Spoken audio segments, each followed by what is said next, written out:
So bossing, so mga ka-digit, so mag-iiwan tayo dito sa may San Angel, Pangasinan. So nandito tayo ngayon. So dito po tayo mag-iiwan ng bakas. Ayan, kunin nyo na po. Ayan o, iiwan ko siya dito.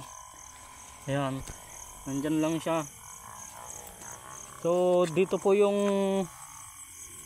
paligid niya guys oh. Ayan, may mga sitaw dito. So dito po tayo sa San Angel. Ayan, malapit na po ito sa San Anton. So yan lang po, nandyan po ang ating bakas ng Ka-Legit TV. Ayan, puntahan nyo na po guys. Ayan yung way nya.